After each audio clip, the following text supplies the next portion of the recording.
Vinny Soares will drive the 9, Scott Mario in the 1, and Art Gayton in the 77 as they head for the start-finish line, and we're underway.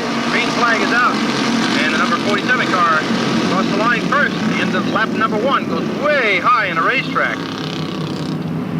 Jim Janeski still holds on, able to gather it back in after being up against the wall. Number 22 car running in second position.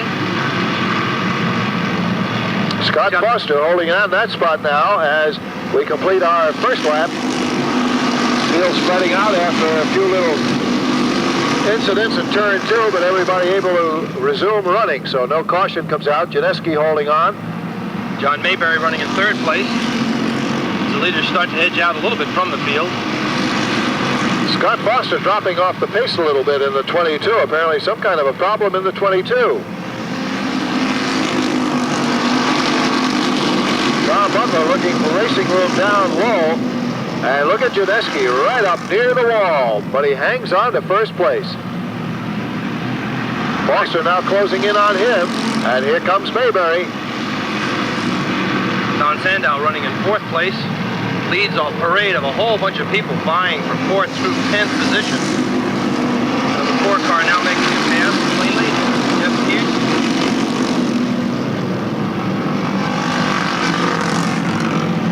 Down low comes Herb Bennett, and he'll pick up a position now as he moves into 7th place behind Kanapka.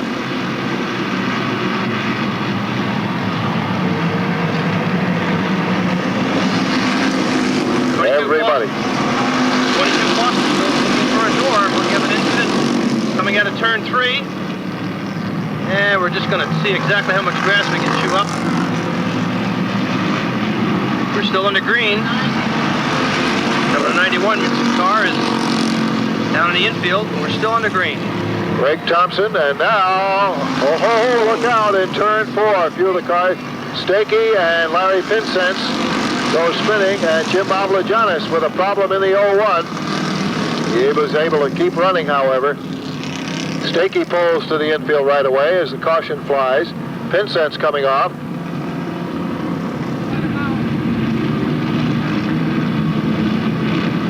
Pace picks up, and here they come, and we're back underway. Foster gets the jump on Mayberry. Tom Butler goes down low, 3 abreast as they'll head into turn 1.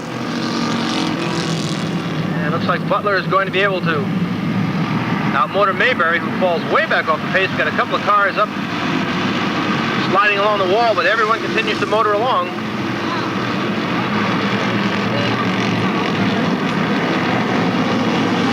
And Foster, Butler, Mayberry, and Kanapka are your top 4, and look who's moving along very smartly, Brad Boissonneault. Boissonneault with 2 wins already, moving very rapidly, and the 36 is now into 4th place. Keep an eye on Boissonneault, he's on the roll. As he started way back in the field and was fortunate to get through the altercation, brought out the last yellow flag without scraping any paint off his fenders. He's moving, he's at the head of that pack, challenging for 5th through everybody else, actually. Here comes Bob Skidger out of the pack now in the 78. Jim Avlajanis also moving nicely in the 01.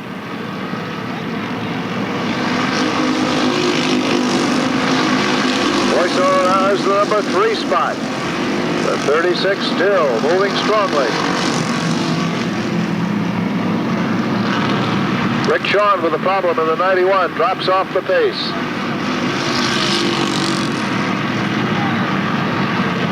Field starting to sort itself out now.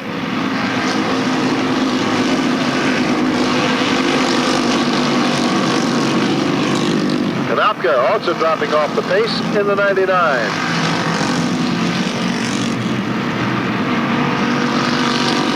Tom Butler now to challenge for the lead. The 78 is smoking. We'll keep an eye on that one. And the 78 gets the black flag. Yes, it definitely looks like engine smoke as it comes out in great quantities when he backs off the throttle. Everybody's giving him lots of room so not to get in his oil. Yellow flag's out quick enough. and I think he's No. done for the evening. All right, let's see what happens now. Scott Foster, your leader in car 22. Tom Butler in the 4. Then it's Boissonneaux in the 36. Mavrogiannis in the 01. Oh, we got some bumping, scraping going on, coming down to turn number 1. Tom Butler into the lead. And look at the duel for second. Foster on the inside, Boissonneaux on the outside. And Mavrogiannis sitting right there waiting for an opening. Boissonneaux now will take the number 2 spot, but he gets up a little high, opens the door for Foster, and he moves right in. George Greco, meanwhile, came from out of nowhere and took over the 4th spot from Jim Mavrogiannis. These guys are driving real hard. They're not giving any quarter to anyone, and they're using every bit of the racetrack and all their tires in order to maintain their position. This is going to go right down to the wire.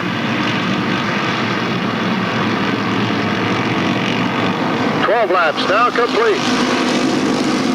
And Butler pulling away from the field. Good battle for second. Look at this duel. Greco closing in. Mavrogiannis right there in the battle for second place. Now Brad Boissonneaux has that spot, and he'll set sail for our leader. Greco gets a little crossed up, but holds his spot. It's amazing. As soon as they broke away from dicing with each other, they immediately started to gain on the leader. That close-in racing really held them back and allowed Tom, Butler, to move away. But Greco hanging in there, had a little loosey-goosey affair there, but managed to hold on to the number 4 spot. And Don Wood moving nicely now in the 51. He's on to Mavrogiannis, challenging for the 5th spot. And Butler doing a good job up front.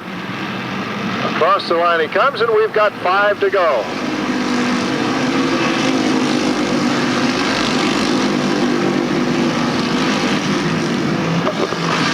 A challenge for the lead. Here comes Boissonneaux down low. Butler shuts the door on him.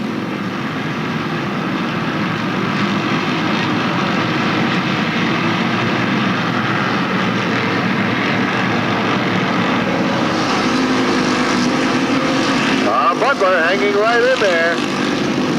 Holding off our 2-time winner, but here comes Boissonneaux. Boissonneaux with the challenge for the lead.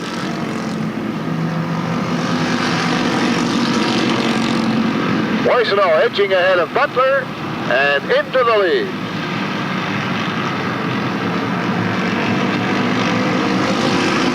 Just 3 laps remain.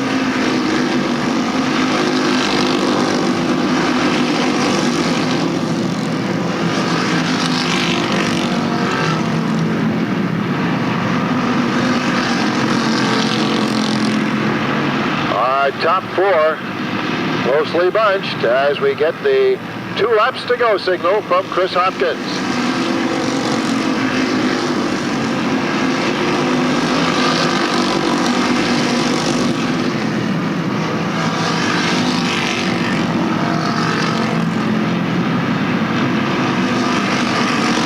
Boissonneaux pulling away slowly as we've now got 1 lap remaining. Don Wood gets crossed up, enabling Mavrogiannis to overtake him. So Mavrogiannis moves back into 5th place. Down the backstretch, into turn 3. Boissonneaux holding his lead over Butler. Here they come, off turn 4. Boissonneaux sideways, but he hangs in there and picks up his 3rd win of the season. Tom Butler 2nd, followed by George Greco, Scott Foster, and Jim Mavrogiannis. Well, Brad Boissonneaux really showing these boys how it's done. 3 victories in this young season for this young driver, and a fine win for him. Foster takes down 4th place in the 22, Mavrogiannis 5th in the 01, and it's Don Wood 6th in the 51, followed by Jim Peterson in 7th place in the 17X. Tim Smith finishes 8th in the 81, followed by Mayberry in 9th place in car 7, Then Gautreaux takes down the 10th position in car 28. But in victory lane, with his 3rd victory of this young season, Brad Boissonneault. Tony Sutton has moved down to victory lane, and he'll get a few words from our winner momentarily. But no doubt about it, Boissonneault showing the class of the field once again. Boissonneault, let's hear it for him.